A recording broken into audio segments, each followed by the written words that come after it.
I discuss with many individuals within the community of Downstate every day. So I'm very happy to see so many faces, especially those familiar faces and those new faces that I'll get today. Okay? So today, before I get started, this is Ms. Denisha Williams. She helps me with everything and anything. Give her the floor.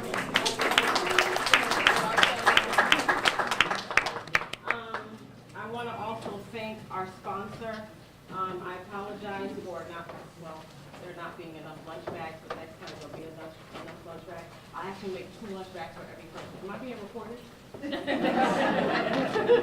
Next time. But I'm very happy that you guys are here. So today, our speaker is from SUNY Downstate, and her name is Ms. Michelle Melendez, and she will be talking about the topic of course, which is self-care. A little bit about Michelle. Michelle Melendez is the Behavioral Health Director of the Star Health Center at Downstate. She holds a license in clinical social work, credentials as an alcohol and substance abuse counselor, is a certified crisis chaplain, a certified health coach through the American Council on Exercise. Michelle's interest in the issue pertaining to self-care originates from her own dual experience as a family caregiver and a professional caregiver. Through a non-for-profit she established, she provides education and support to a diverse group of family caregivers. She also enjoys facilitating workshops, such as this one, for professional caregivers about the importance of self-care and how to establish holistic self-care plans. So please welcome Michelle. Thank you, everyone, and Magda, thank you for inviting me today to talk about this very important topic. And by the turnout, it's obvious that I'm not the only one who thinks that this is an important topic, right? I was first concerned, well, it's a Friday, it's the afternoon, probably most people won't come. But look, I think there's only about 2 or 3 seats left, so that's excellent. And why I'm so happy to be here today, especially at the workplace where I myself work, is because in work settings, and I think just in general, people don't talk about self-care, right? Society or our culture is just, keep on moving, right? Be productive and just keep on moving, right? And in a workplace, when you think about it, right, isn't the goal in a workplace to have employees that are productive, right, that provide good care? This is a hospital to patients, right? So you would think that we would be talking about this all the time, right? Because if we have employees that are burned out, that are not feeling well, that are calling out, I mean, how would we have an effective workplace, right? How would we be providing care to our patients or functioning at our best? So I'm glad to be part of something where we could at least, start the conversation or just continue to have that dialogue. And I congratulate each and every one of you that are here today. I think this is, a demonstration that you care for your health, right? So that's always good to witness. I wanted to start off with a quote. Can I get someone to read it? Someone with a loud voice. I have come to believe that caring for myself is not self-indulgent. Caring for myself is an act of survival. Amen to that, right?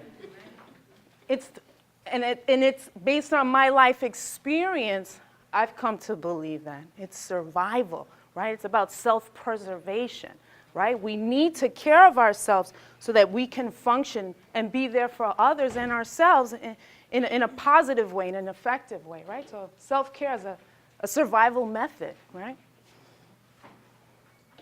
So a little bit about me. I know Magda did a quick blurb. So as you know, the Behavioral Health Director of the Star Health Center in Suite J, health coach, chaplain, Caregivers Empowered was a small nonprofit that I established in my community in New Jersey out of my own experience as a family caregiver. So most of you know what the family caregivers are, right? Those are individuals that care for loved ones with a serious disability or medical problem, right? And in that case, that's my mother, and it still is, right? My mother's 84, and she's at this point has advanced Alzheimer's. And at that time, I've been taking care of her, I would say at least, it must be about 8 years. I don't count it, right? But I'm thinking it's about 8 years. And I remember when she was living with me, and that's another thing. I'm going to be self-disclosing, not for my own therapy or good, but really, because this is a topic that we all can relate to, right? So this is not like a math class or something, right? This is all part of the human experience, right? So sometimes I will disclose just to illustrate a certain point. And also, there may be someone in this room who's a family caregiver, right? And just to let you know that you're not by yourself, right? Because sometimes it could feel like that you're alone, right?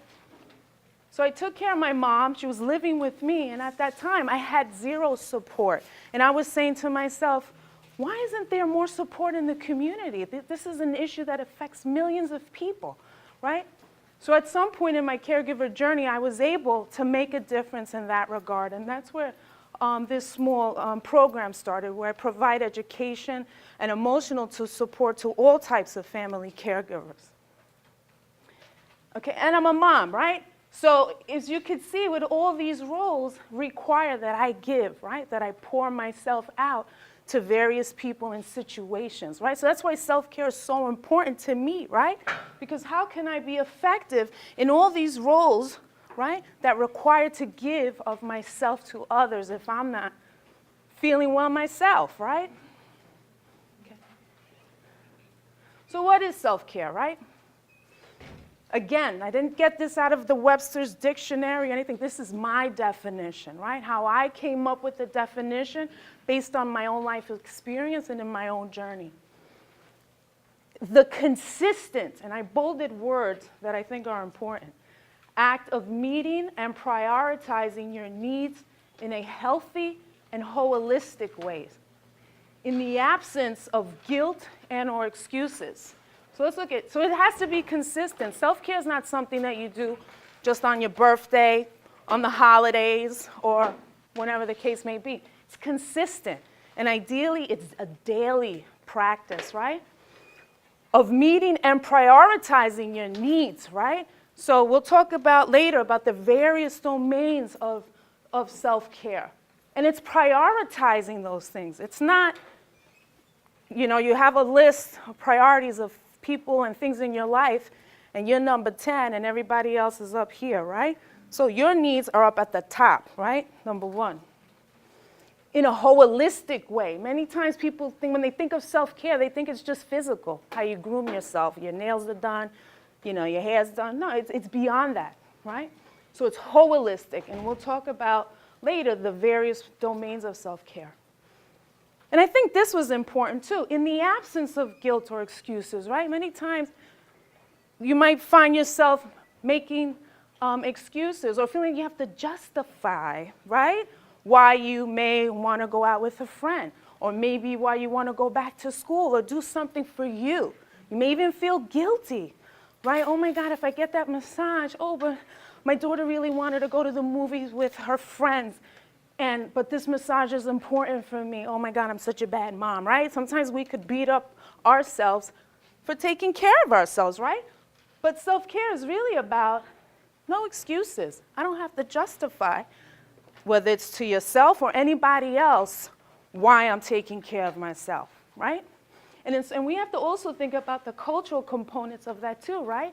In certain cultures, especially like for women, you know, we got to be the mom takes care of all the kids, the husband, aging parents, active in the community and things like that. And no one ever talks about self-care, right? You just take care of others, right? That's like the expectation. So some of that, you know, mindset is also deep-rooted also in how we were raised and even what we saw at home, right? How your mom, if your mom practiced self-care or not, right? I grew up seeing my mom just working all the time, running home. I remembered she would come home from work, just wash her hands and cook from scratch. Not like nowadays, right? We do meals in 30 minutes, use the microwave. No, everything from scratch, straight from work.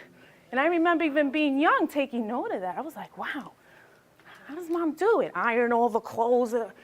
I never saw my mom really taking time for herself. And I wish that were different for her. And I noticed that growing up seeing that kind of resonated in me, right? Just always producing, taking care of others, right? So just something for you to think about, how your culture or your own upbringing, those messages kind of, how did that influence the way you care for yourself, right? Self-care is the catalyst of being able to care for those we love and the world in a more effective way. Sure, you can take care of your loved ones and, be active in the community and, or whatever the case may be. Sure, you can still do well at those things. We're not really practicing self-care, optimally, but this is not about just getting by, right? This is about being very effective, giving people the best of you, right? Not just what's left of you, right? It's a demonstration of self-love, self-preservation, and self-respect. And I remember when I saw that, I said, oh, self-love, right? Sometimes you get defensive about that. What do you mean, right? Okay, fine, I don't practice self-care. Someone may say, but I love myself. What are you talking about?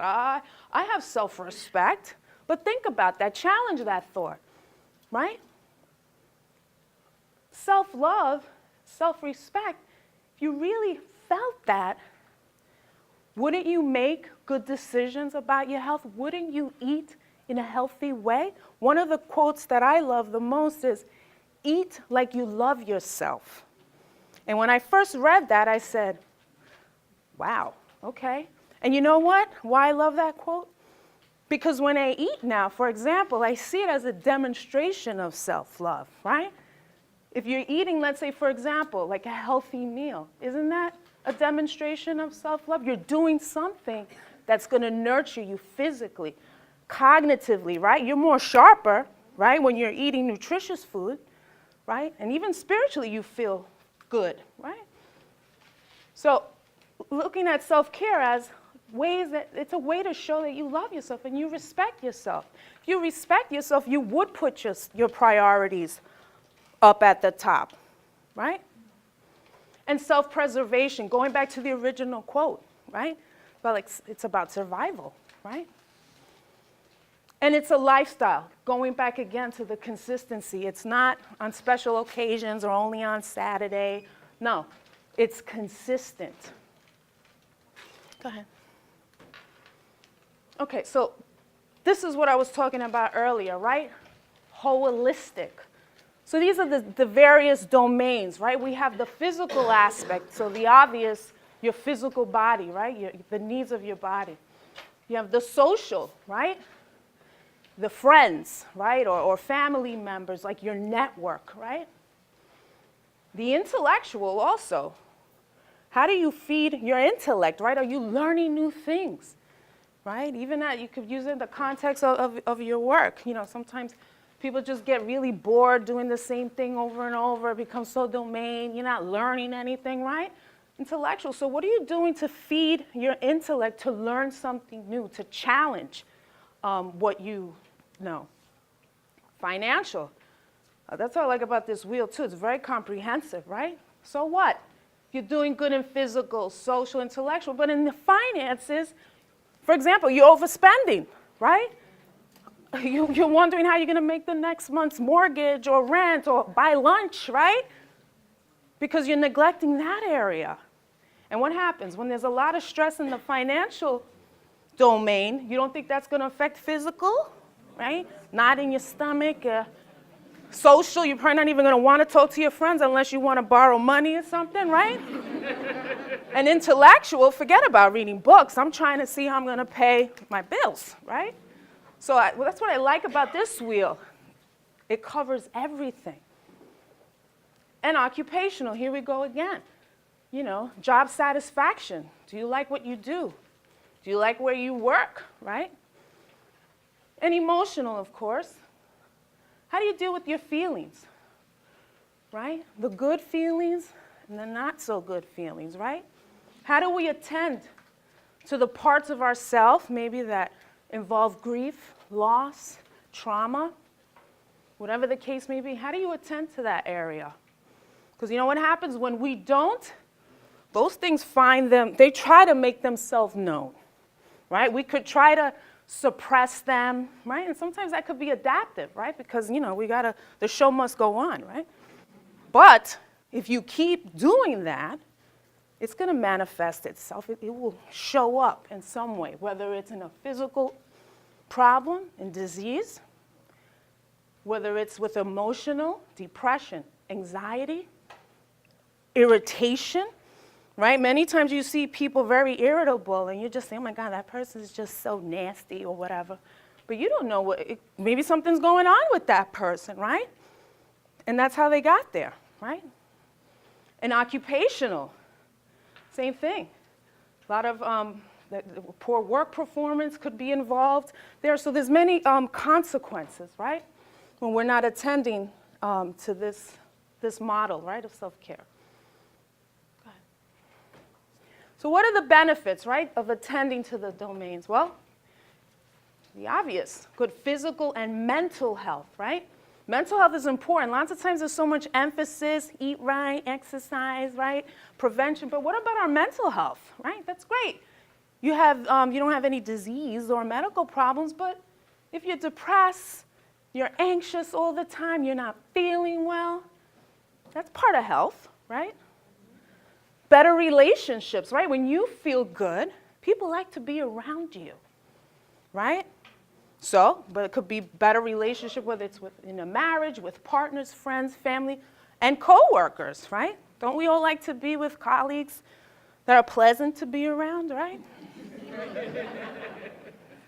And you have an increase of life satisfaction. When you feel good and you feel, for the most part, you're attending to your holistic, self-care needs, you have a sense of life is good, right? It's a great way to manage stress. You can handle stress better. Think about it. If you have a comprehensive self-care plan, and again, self-care plans change depending on what's going on, right? So let's say, for example, let's say you get a health scare, right? Suppose you don't have a self-care plan. Now you find out that you have potentially a very harmful medical condition. What are you going to stand on?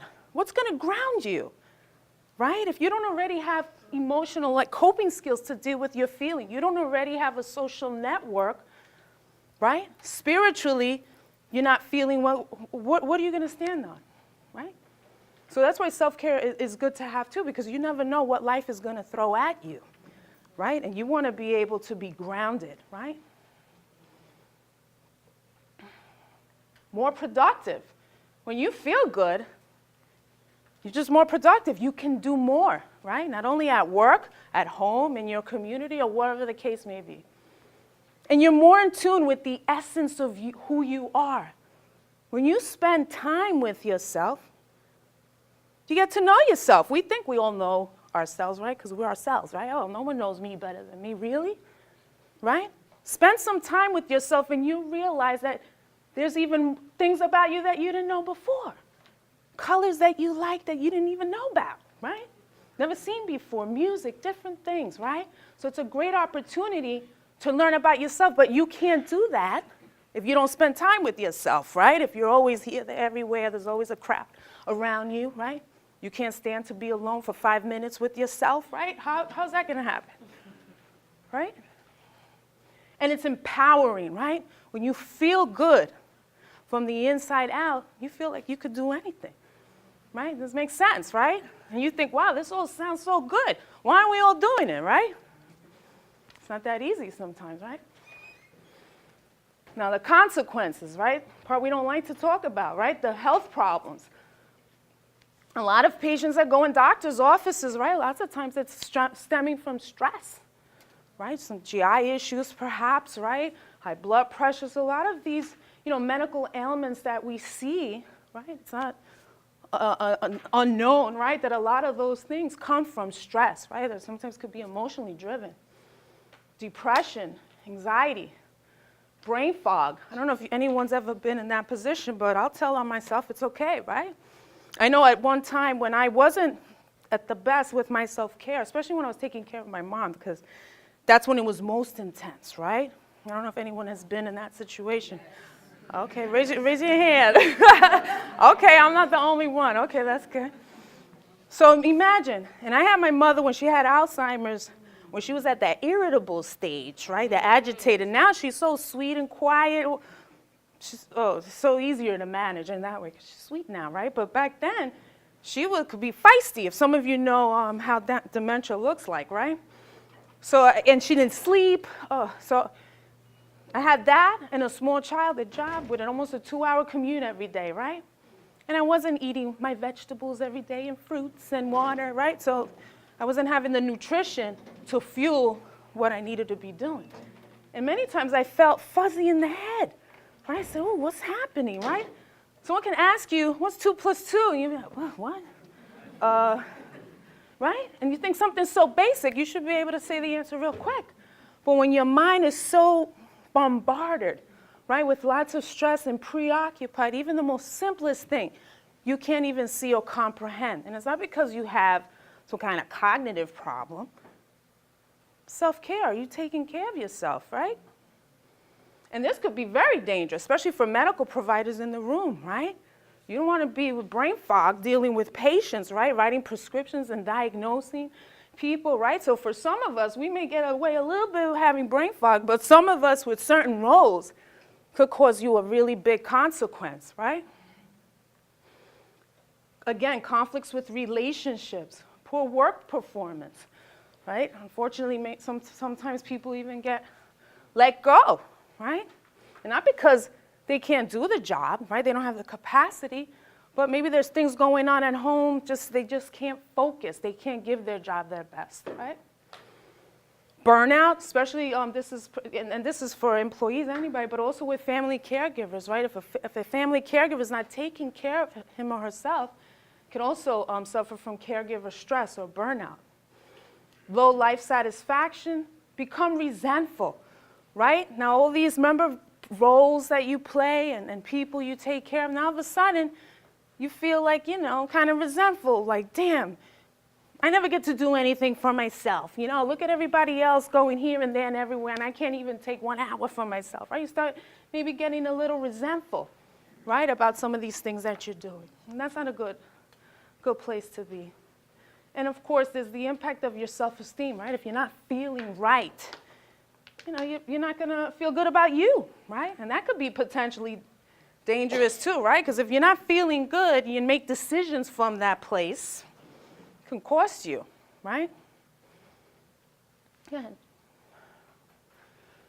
Okay, let's stop. Go back. All right, we're going to take a few minutes now. Everyone has a self-care assessment.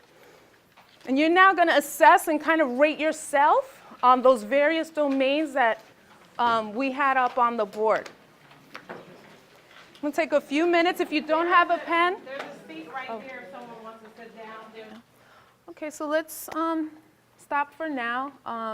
Maybe those of you that didn't finish, you can finish at home or later. But I just wanted you to get a sense of your own self-assessment, right, to see how you're doing in those various domains. So just want to hear quickly, it's just some reactions doing this exercise. Any brave people in the room? It's okay. One of the things that I noticed is that in the physical self-care, it stated get medical care when needed and get regular medical care for prevention.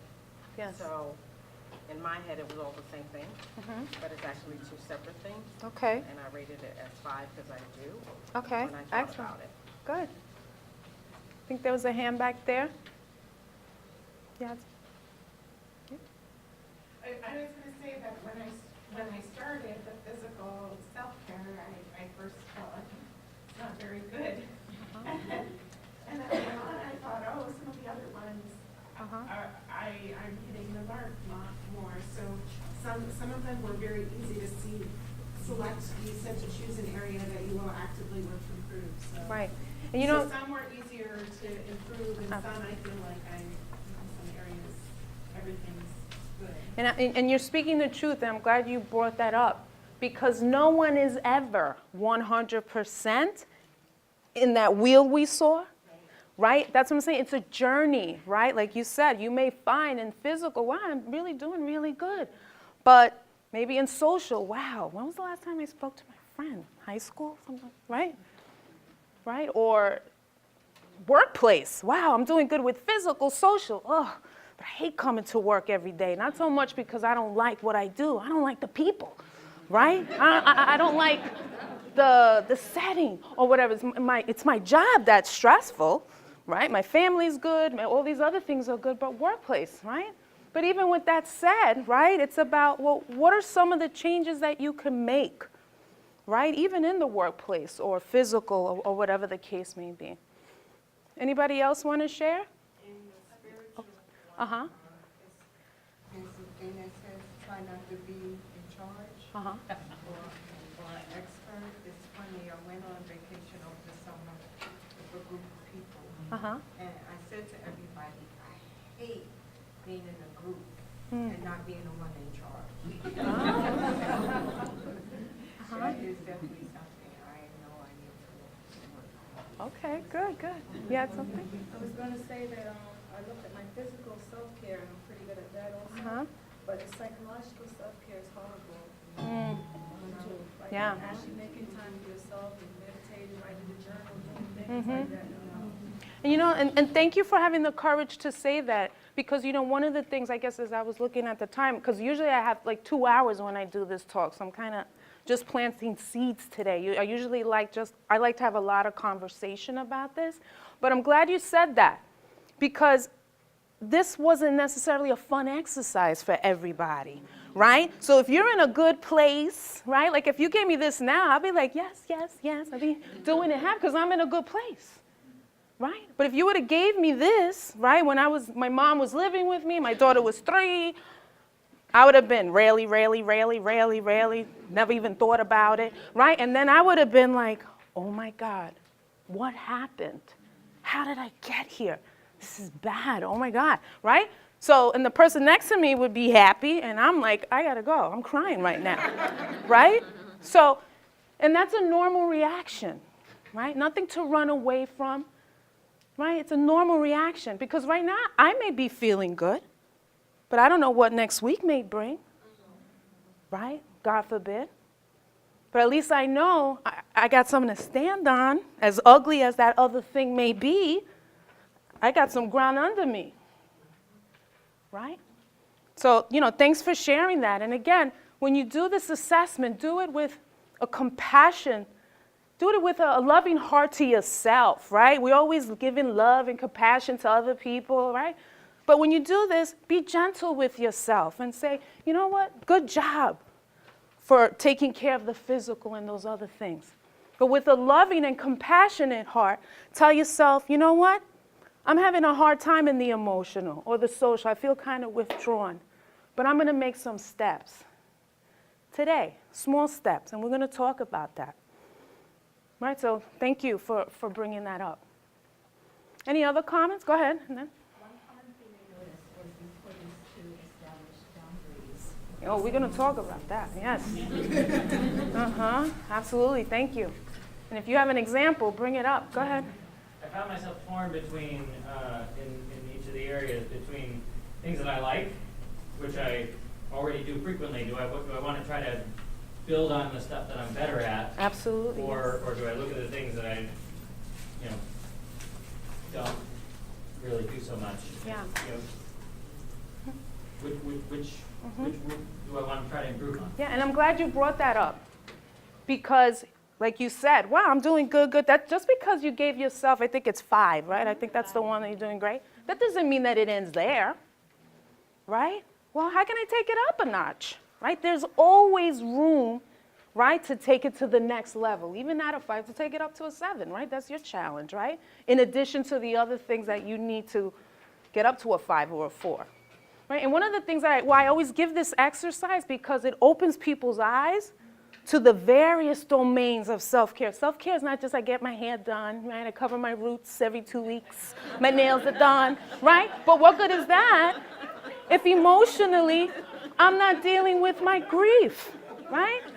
What good is that if the last time I read books was in college, right? Come on, right? So it's comprehensive. And that's why I like this, because it says, it opens your eyes, right, to our various needs. I have a question. Sure. Are there any resources here at Downstate to help us with We're going to talk about that. I'm right there with you. That's a slide. Actually, it's the next one. So ideas, right? So you already got some ideas from the assessment. But here are some of the stuff that I kind of wanted to put together. So let's look at the work side. Let's start off very basic. Eat a healthy lunch, not just lunch, healthy lunch. And I know our cafeteria is not the best, options for healthy, but if you're looking for something, you will find it. And you know what? If it means that you meal prep yourself, then do that, right? Cheaper anyway. Right. You can't make Sodexo responsible for your health, right? It's your responsibility, not theirs, right? So eat a healthy lunch, something that when you're having lunch and you go back to work, right? It'll wake up your mind, right? You feel good, you feel energy. Not eat a whole bunch of carbs and then you come back like this, right? And already asleep by 3 o'clock. And angry that there's a patient waiting for you that has an appointment. They're supposed to be there. Don't be mad at them, right? Should have had a better lunch. You would have had more energy, happier to receive them, right? And have a snack. I know especially like with nurses here and other healthcare providers, like, oh, I never get done. Okay, so in those big pockets you wear in your coats, right, maybe have some almonds in there, all the little things you can snack on, right? So you don't have to go starving until whenever, you can eat. And drink water, right? It's really important, water, right? You can feel hydrated. Create a nice workspace. I kind of put there to remind myself that I need to do that, right? So looking at your workspace, I know not everyone may have their own office, but whatever your space is, even if it's a locker, right? Make it nice, right? Declutter it, right? It's the worst feeling, like if you're feeling stressed and then your desk got a whole bunch of papers, right? So it helps clear your mind, right? When your area is clean, right? It looks good. Take a mental health day, right? You don't always have to be sick with fever, right? To call out, right? I'm just not feeling well, right? Mentally, I don't want to go, right? Maybe something happened the night before. Maybe you just didn't sleep well. And say, you know what? It's better I stay home, right? Because if I go to work, I may not be that friendly. I may not be the best, show the best customer service. You know what? For everyone else's sake, I'm going to be home. My sake, too, I'm going to stay, right? And you don't have to tell everyone that you did that. It's your business, right? Step away from your workstation when possible. You see people all the time, sitting there. I can't get up, Yes, you can. Yes, you can. Don't tell me you can't get up. Maybe not for a long, long time, but you can get up. It's a choice, right? So even if it's to go to the cafeteria and get ice or whatever it is, just move, right? Get up. And perform chair or standing exercise. Oh, I can't go to the gym, I can't go. Okay, so stand up and use your chair. Right? I mean, that could be a whole nother time we could get together, right? I'll show you some things you could do with a chair, things you could do standing up. You don't need to go to the gym. Engage in a positive conversation with your colleagues. I bolded that on purpose, right? So let's say now you're trying to improve your self-care. You got the right mindset. But everyone you talk to at work, they're talking about budget cuts in the hospital. We're going to lose our job, my kids, my marriage, my this, my that. It's not anything positive, right? So in a nice way, I'm not advocating not being compassionate and nice to people. No, that's not the essence of who I am. But I learned to set boundaries, right? We got to be picky about who we talk to, even at work. The same way you're picky about, you don't talk to whoever on the street or wherever, right? Well, even at work that applies, right? You want people to give you positive energy. And sure, you may have a colleague that one day shares something with you, but there's just some people all the time. Only thing that comes out talking bad about their boss, about this person, that. Right? Because you're going to take that in, right? It's going to affect your mood. Boundaries, right? We're going to talk about that. Exercise in the student center. You brought up, what can we do? Resources, right? Student center right there across the street. What is it, $10 a month? Right? Where can you go work out for $10 a month, right? It's not, 5 stars. Sometimes there's no hot water, right? I've taken showers in cold water, had to hold my breath and do lots of kinds of tricks to get out of there. But you know what? Whatever. I don't go there for the shower, right? I go there to feel good, right? And it's only $10. It's right across the street. There's a swimming pool, right? And there's also some exercise classes, which I have some flyers. I'll be doing a basic exercise class starting October 5th for 6 weeks on a Friday at 12, I think it is. All right, see? So I expect to see all of you. There's some flyers there if you're interested. Pray or meditate in the Downstate Interfaith Chapel, something else you can do. I know a lot of people go over there to take naps, but that's not really what it's there for, right? Or eat. That's why we had a roach problem, you know, right? We were there. But technically, you could go to an interfaith chapel. You can go spend time with your God, as whoever you know him or her to be, right? You go there, just quiet, or meditate, right? And utilize the EAP service at Downstate, right? And I even put a flyer there. And that's confidential, right? And it's a resource. It may not necessarily be because, you know, something's horrible happening with you, but maybe you need resources, right? Maybe you're caring for a loved one, or I don't know, you have your kids have some needs or something. Like, she's a resource, right? She doesn't have the information, she'll get it for you. So see the EAP as a resource, not something to like, you know, like run away from. Should be a friend, right? Yes. Employee assistance program. Now at home, take regular walks. I can't go to the gym now. Well, take a walk, right? Adequate sleep. I bolded that. I find that the most fundamental basic thing of self-care because it drives everything else. If you're sleep deprived, do you think you're going to eat healthy? Probably not, right? When you're exhausted, you don't want like broccoli, carrots, kale. No, you don't want that. You want carbs, right? You want saturated fat. You want dessert, things with sugar, right? So see, and that all came from not sleeping, not because you didn't know about nutrition enough to know that that's not good for you, because you're exhausted, right? You're trying to comfort yourself through food. Same thing with work performance and other things where you have to perform. If you're sleepy, sleep deprived, you can't do your best, right? Where's the energy coming from, right? So if I say if you need to start somewhere, start sleeping, right? Start that and prioritize boundaries, right? I've come to a place that at a certain time, I know my bedtime. Unless it's an emergency, life or death situation, good night. I'm sleeping, right? Because I know that that's the source that drives everything else that I do well, right? So if I don't do that, forget about it. So you got to prioritize it.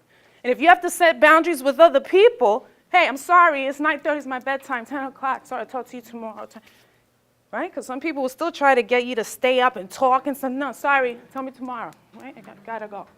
Right? Setting boundaries. Have your annual health screenings, right? And listen, people in hospitals, we all know it. Sometimes we're the worst with that, especially doctors, nurses, allied health, right? We tell people all day, go to the doctor, do your labs, do all this, and you don't even do it yourself most of the time, right? But hey, practice what we preach, right? We're health promotion professionals, right? Are you promoting your own health like you tell everybody else? You come in contact at the hospital? Join a gym, fitness center. The whole point is move. You don't even have to go to the gym. Whatever it is, just move. You define what's your exercise. Not what I do, she does, whatever you like. Just do that. Just move your body, whatever that is. Meet with a dietitian to optimize your nutrition. Most people see dietitians like, I don't know, they run away from them for something. I don't know why. Dietitians are an excellent resource, right? We're flooded in the internet with this, eat this, that diet, this, that. And so you're like, what do I do? Go to an expert, right? Go to a dietitian, a licensed dietitian. Everyone nowadays wants to be a nutritionist, right? But there's people with actual licenses that study nutritional science, right? Have a meeting with that person. Our insurance covers for it. I know I have Empire Plan. I have unlimited nutrition services, and I've been going for 9 months. I hope the insurance don't say anything, but it's been a long time. And I don't have any medical problems where I'm going. I'm going there because I'm trying, to get information. How can I feed myself to function at my best, right, with food? And that's why I love this quote, right, from Hippocrates. Let food be thy medicine, and medicine be thy food. Right? Food is not just about taste, tasty. No, it's food. I mean, it's medicine, right? It can make you feel good. The same way it can make you feel terrible, it can make you feel fantastic based on what you're eating. Join a social club or meetup group. Read an inspirational book or motivating podcast. Lots of times, professionals read books only about our profession, right? So if you're a doctor, nurse, you read about disease all the time, social worker, trauma, whatever. Leave that alone. Sure, you need to read that as part of your continuing education, but read something fun, right? Something inspiring, not always work-related, not always so serious all the time, right? Something uplifting.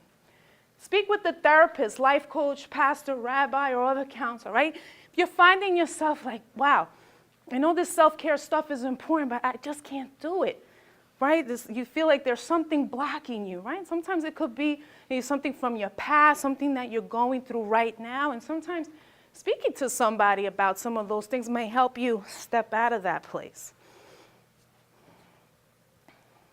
All right, how can we start? So first, recognize that you need to do these things to function optimally, right? Live to thrive, not just to survive. This is not just about making it, right? I woke up in the morning, got to work, it's a good day. Really? Right? You want to thrive, right? Be mindful of the ways you're not feeling well or deprived in all those areas, right? Pay attention, like what was mentioned here. I'm doing really good with physical, but mental, not so good, right? So pay attention to that. Set boundaries, right there. I love this quote. No is a complete sentence. That's it. Remember we spoke about self-care?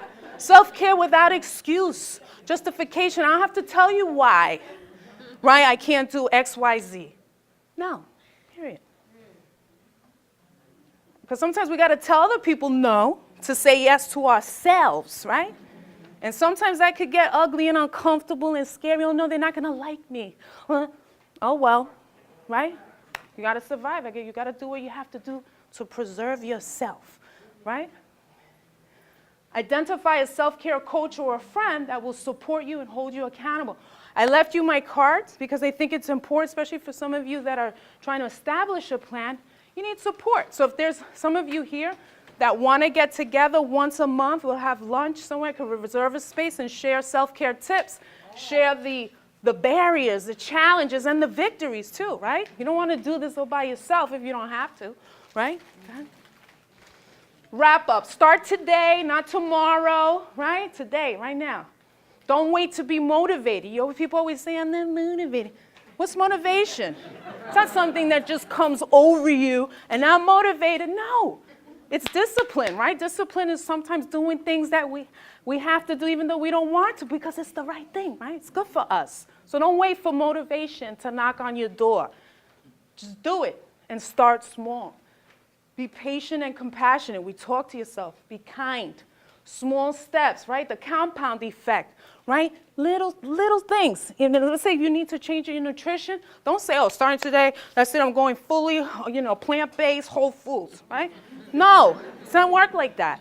So you know what? I haven't had a fruit in years. You know what? Today, I'm going to start off, I'm going to have one fruit a day, even if it's an apple, a banana, right? And guess what? You're going to like it and say, oh, wow, this is good. Tomorrow I'm going to pick up an orange, right? The compound effect, and what happens? One little start, now compounded, right? It just leads to bigger and bigger accomplishments, right? So take it easy. Think real small. Again, find support. The last slide. I'll leave you with this quote. I think it's beautiful. Can I have someone with a big voice read it?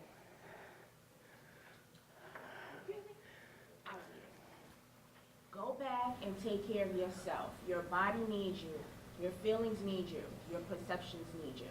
Your suffering needs you to acknowledge it. Go home and be there for all of those things. I cannot pronounce that. It's okay. But amen to this. That's what I say, right? So you go, I'm not saying go home, don't blame me, say, Michelle said go home. No. What I mean is after today or, start paying attention to these areas, right? And take small steps.